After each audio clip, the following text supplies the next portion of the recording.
All right.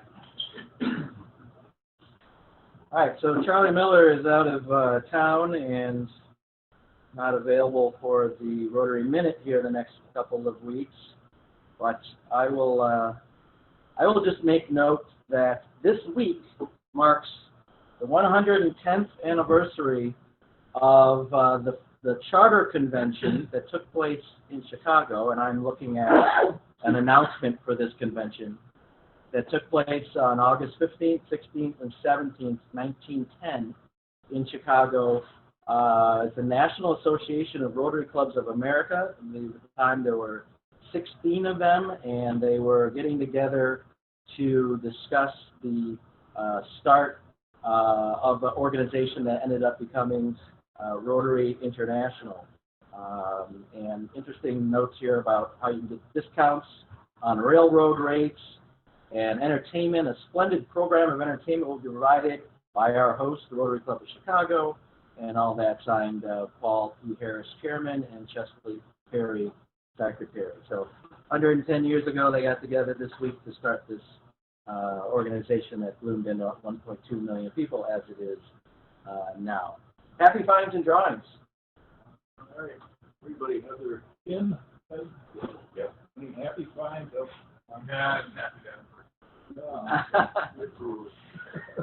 We're happy you had a birthday out. I got one, Jerry. Something I haven't seen before. My wife and I were out in the backyard yesterday and for some reason looked up in the sky. Never saw a bald eagle flying over our house, but there was a bald eagle with a young one flying around up there. So this is probably up around here somewhere. Yeah, all right, Kelly. Over by the police station. Peter, I think you've got a presentation or a procedure coming up, right? Soon. Wish you luck. It's 31st. 31st, okay. Good luck with that. All right, good luck. Thanks. Now you can see the drawing today. Read the last three there. 859. Oh, wonderful. Thank you. All right. Money exchange. All right, some business. Mark Blodgett he was out of town, not available today to be here.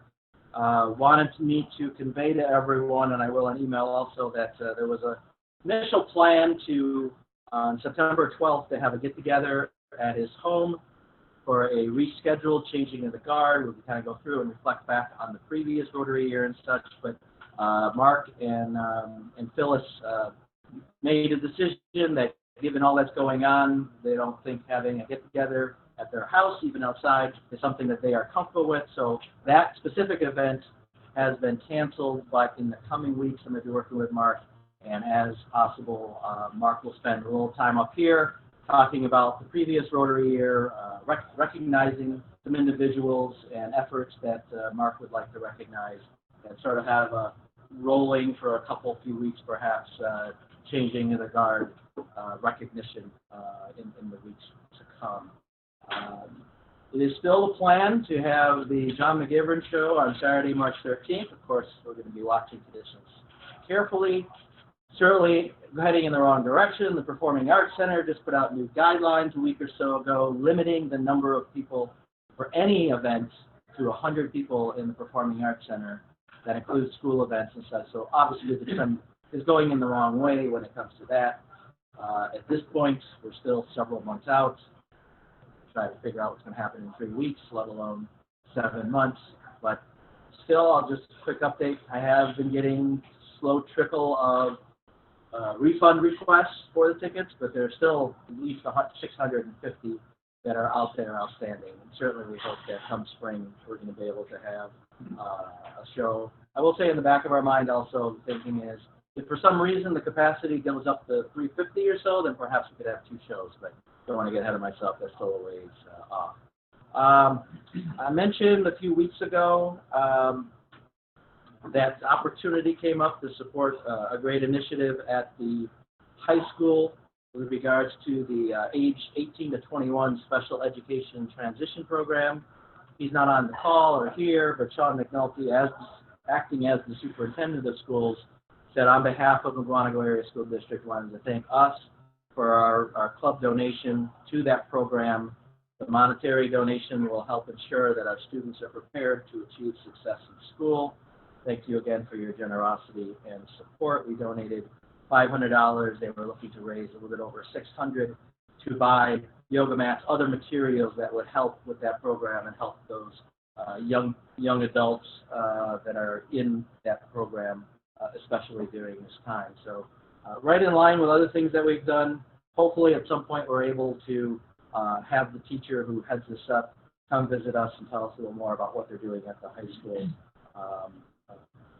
with that. We do have a board meeting next Wednesday at 5:30 for those board members who are here and who perhaps will watch it online. We'll plan on doing it in the back room there. There's several of us, so we can spread out more so than we can with a few more here. For our project, I was talking to Dennis briefly this morning. We are going to look into the Jack-o'-lantern jaunt, which, as the dates go, would be a couple months from now. We got to coordinate with the ladies who have been doing it for years and years and years to see their level of interest in participating. We'll have to make a determination as a club how to size it, figure out whether at some point in the coming weeks whether it makes sense to have the event or decide to postpone it or not have it this year. My hope that we can have it, COVID safe, obviously, changed from previous years. I did not see 60 people crowded into the pavilion, but walking around in the open air, looking at pumpkins may be a possibility. So more to come on that, and Dennis and Tom and others who have worked this. And if we do end up going forward with it, it'd be great to get another 1 or 2 people involved in that project who perhaps haven't been involved before. It ends up being a great event, dependent on weather. Unfortunately, this year it's dependent on more than just the weather. So that's essentially what I have. Anybody else have anything to bring up that's going on? You know, if Sean or Dustin's able to chime in one of these meetings, it'd be great to have an update on what's happened with the school district. I know the school board is meeting again next Monday. For those of us, this is talking to Kelly. She has kids about the same age as mine. School starting, the board's going to meet, talking about procedures, in person, things like that. So school obviously is in the midst of keeping up on things and trying to figure out exactly how they're going to safely reopen school and make life as normal as possible. So we'll see. I think we have a school district coming up as a speaker later in September, so we'll get an update there when possible. All right, anything else? Otherwise, we'll get to our featured speaker of the day. So I will say that I am of the belief that it's important that we understand what it is that we do and more about us. And some of us have been in the club for 7, 8, 10, 15, 25 years and know each other. So it's not only personally but professionally. So what drew me to Rotary 11 years ago or so, as I was literally going to Lions.org and Rotary and Kiwanis and all that, and trying to figure out where my service could lie, what struck my eye were the objects of Rotary.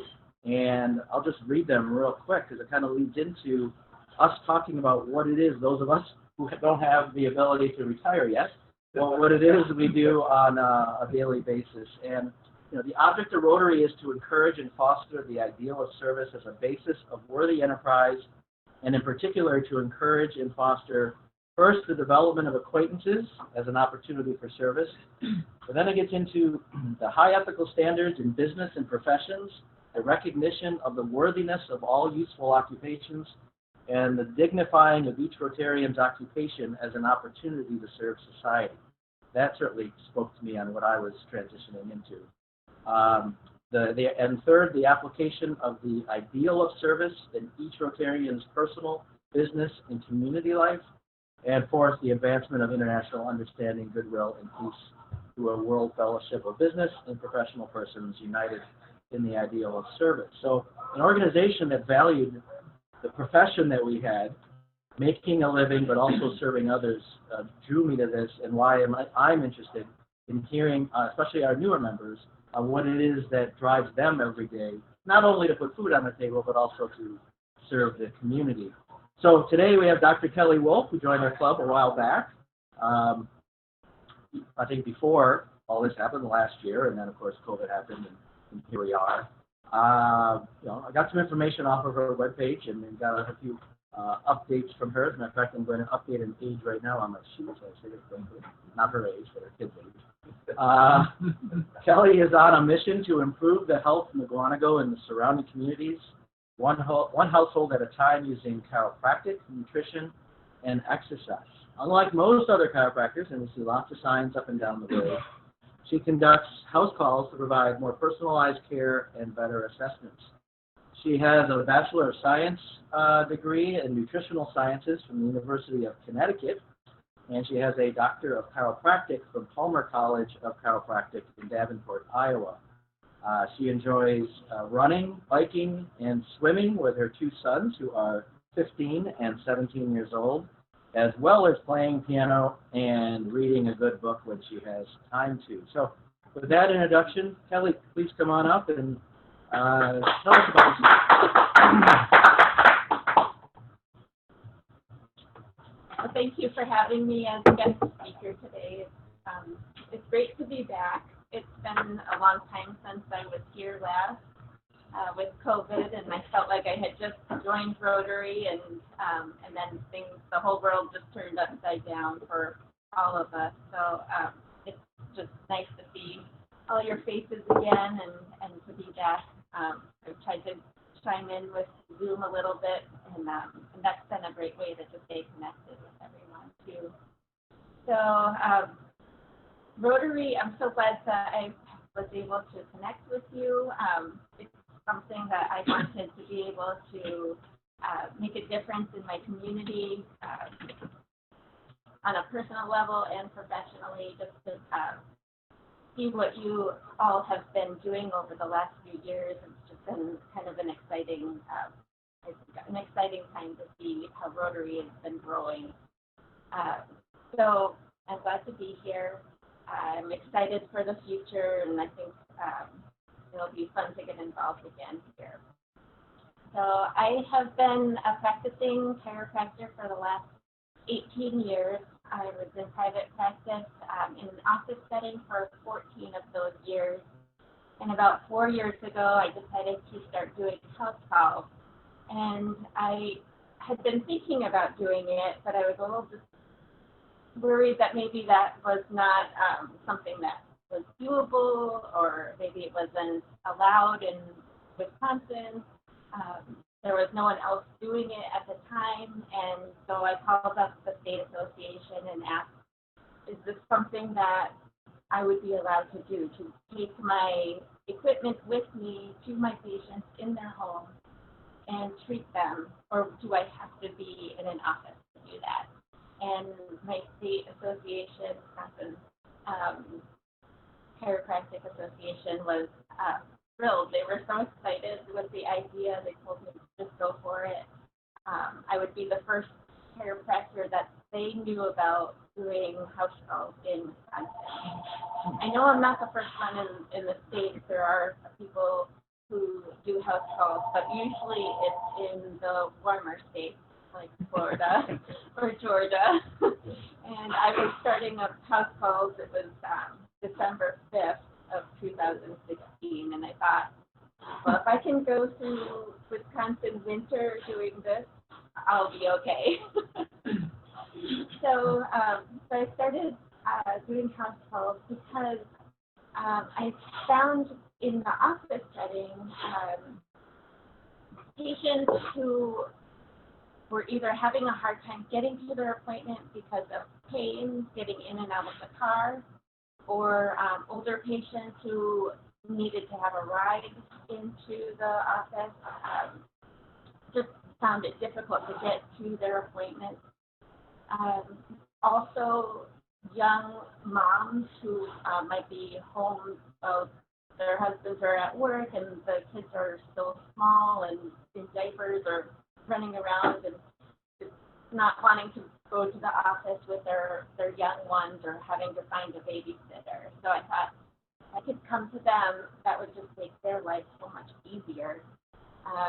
And really, having affordable tables, not hard for me to do that either. It just was a little bit of a change logistically.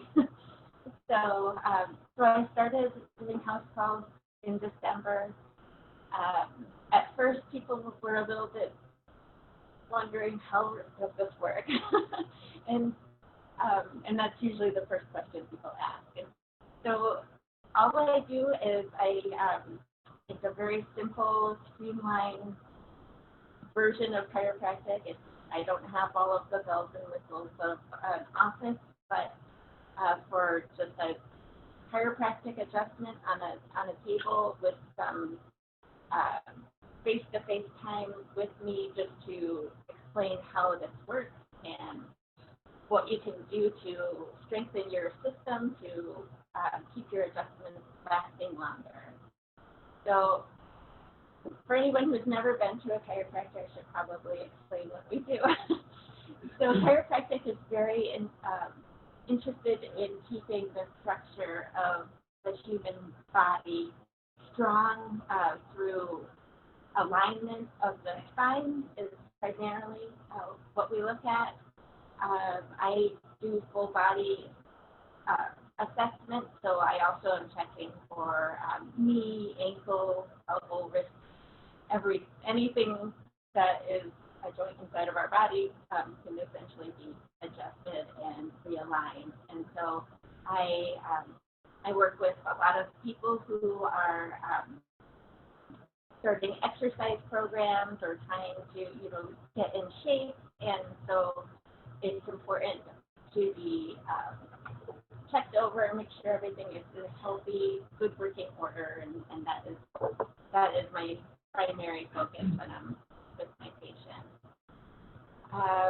When COVID hit, things kind of changed a little bit. It was definitely a challenge. I wasn't sure if I should be still going to see people in their homes. I didn't know if perhaps maybe we would be considered non-essential since we're not in the hospital system. But Wisconsin considers chiropractors as a primary care provider, and so we were allowed to stay open. Still, it was a struggle for me because of going inside of homes, and I communicated that with my patients to let them know that I would still be available if they felt comfortable with me coming. I would still come to them in their home, and that I would be doing all of the precautions I knew how to do. Just not only sanitation, making sure everything is extra sanitized before I got there, but also just taking care of myself personally too, just to make sure I'm not exposing myself and bringing things places too. So things got a little slower in March, April, but given what I do, people still end up hurting themselves. People get into car accidents and with people staying home and working from home, different workstations causing pain in backs and necks. People were doing a lot more home renovations, so different kinds of activities that their bodies just weren't used to. And so I felt like there still was a need that I could be here to serve, also helping to take some of the pressure off of the hospital systems, because if all of the chiropractors closed down, then those back and neck issues would be going and filtering into the clinics and hospitals, which were already overburdened back when everything was just starting up.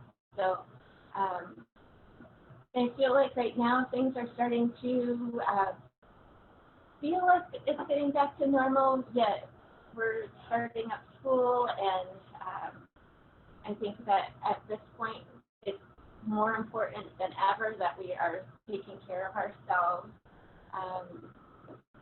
And so it's just been a lot of education as far as to not let our guards down, make sure that we're still getting enough good sleep, take care of our bodies with good nutrition. The chiropractic is great because it's a way that you can improve your structure, but you're also improving the way your nervous system and immune systems are working together too. So it's a good line of defense as far as protecting ourselves from the COVID virus.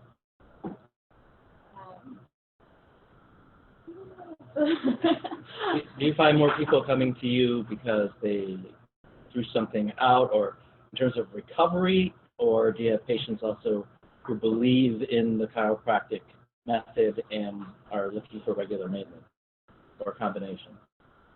So most of my patients are regular maintenance type of patients. They believe in chiropractic. They have started. Usually, they start coming to me because something hurts, and then after they start feeling better, they realize if I just stick with this, maybe coming in every so often, or me going to them every so often, to just keep things in alignment and to just maintain and not go back down the path of pain. And at this point, though, at the beginning of COVID, pretty much all of my patients that I would see during the start of COVID were just pain patients.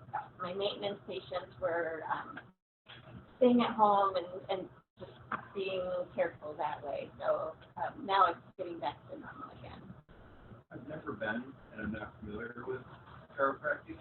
I have a lot of friends that swear by it, though. What type of insurance coverage, referral requirements, probably different, really say, what does that look like? And with you being a home provider, I would, how does that apply to you? Sure. Okay. In Wisconsin, chiropractors do not need to have a referral from a medical doctor because we are considered primary care. Insurance coverage, almost all of the insurances will cover chiropractic care. And as far as me being in-home, some of it is I'll be out of network with certain insurances. I am in network with Medicare, Medicaid, Blue Cross Blue Shield, but some of the others are considered out of network, and you can still use your out of network benefits. What do you think about these foam rollers that sometimes people will use? Do you think that it helps enhance the treatment that you do, or do you think it's detriment? Foam rollers are a great tool. They are helpful as far as taking and relaxing the muscles by releasing some of the trigger points that build up inside of the muscle. So trigger points are kind of like little miniature muscle spasms. The foam rollers help to kind of so it kind of just rolls out and breaks up those muscle spasms. So it is a good tool. I want to applaud you for starting something that to me was common part of our service way back 60 years ago in a house call was part of medical practice. And something that is a memory in my lifetime. However, it's really a meaningful thing when you can go into somebody's home and assess your patient from a whole different perspective. Some of the stories that I could tell, I have to think about an elderly lady on the east side. I was asked to go and see her. She was in bed for a couple of years, maybe a year, with pain in her hip. never could get the bathroom incontinent right. So I put my hands on her, like you put your hands on somebody. She had pain over her right hip. I injected it with a corticosteroid. Said, well, maybe that'll help you. You know, in a few weeks, they're back. Well, anyway, her son called me and said, what did you give her? An hour later, she was up going to the bathroom on her own. Now, why that was, you can't explain some of the things that you can do on a house call. They're commonplace in an office. So, yeah, it's a memory back there, but it's a good one. Yeah. A lot of satisfaction. That's an awesome story. I think since I started house calls, I've enjoyed my practice so much more because I feel like I can reach people right where they are. They're in their own comfortable place. I had some patients that transferred from my office to starting to do the house calls. Patients who I had seen for like 5 or 6 years, and at my first house call, I learned more about them on that house call than I had known about them in those 5 or 6 years because they were more comfortable. They could tell me more. They didn't think I was in a rush to go to my next appointment, and it's been a really satisfying way of practicing. It brings me a lot of joy now. So you, How difficult is it to get your equipment out of whatever vehicle you carry it in and get into the house? I mean, I'm sure it doesn't weigh 150 or 200 pounds. No, no. I have a very when I'm buying my portable tables, which last about 2 years, I really put a lot of wear and tear on them. I always am checking for the weight on the tables. My tables are usually between 30 and 40 pounds, so I'm getting some good muscles carrying this around all day long. I do pack very lightly. I just have one doctor bag and then my table, and I try to do everything in one trip. When the weather is nice like it is today, it's no problem. But when it's winter time and there's ice on driveways and sidewalks, well, I just invested in some yak tracks for my shoes so that I could have some traction on surfaces when they're a little slippery. So it's not too bad though, carrying things in and out of the house. you were in an office for 11 or 12 years, and then you just made the break and went to the house call model with existing clientele that you were then able to call on and say, hey, now I'm going to come to your house? I did. I had a few. I had probably about 20 patients come with me from the office setting to a house call setting because insurance gets a little bit different as far as doing the house calls. I was going from being in network with everybody insurance-wise to being out of network, and so that helped some of my patients that could stay in an office setting because their insurance covered it better. But with from that 20 group of 20 that I started with, it just was all word of mouth. I don't do any advertising. In fact, probably this is like the biggest amount of advertising I've done, just talking about myself here. Everything is just done word of mouth. And I've done that on purpose because I'm going into homes. I don't want to just walk into a complete stranger's house. Would it be possible for you to set up a home office where you could classify that as a office for an in-network?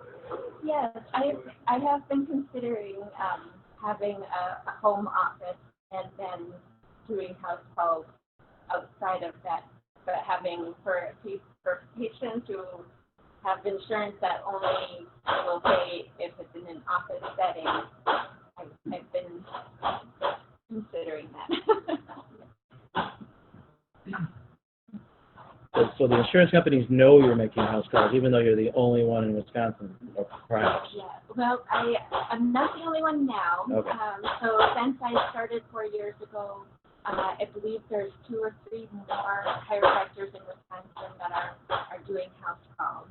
The interesting thing about having a website out there, which is another way I advertise, I guess, is I've been connecting with other chiropractors from around the United States, chiropractors who are in office settings who are thinking that they'd like to do house calls. So I get contacted by people from Ohio and California and Nevada, and it's just kind of exciting to see that other healthcare providers are really kind of starting to consider getting back into a house call model, which was the original model. It wasn't, that's how doctors practiced until not that long ago when we went into office.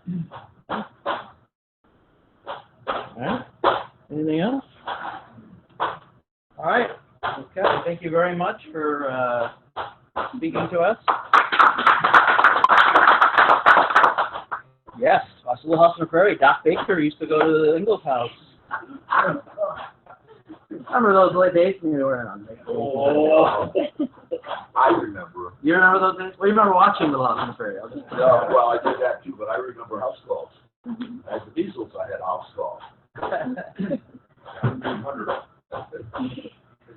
Part of, that's what you did. That was, it was all part of it. Black bag and all, just walked right into the house, yeah. All right, Kelly, just please come and stand 6 feet away from me.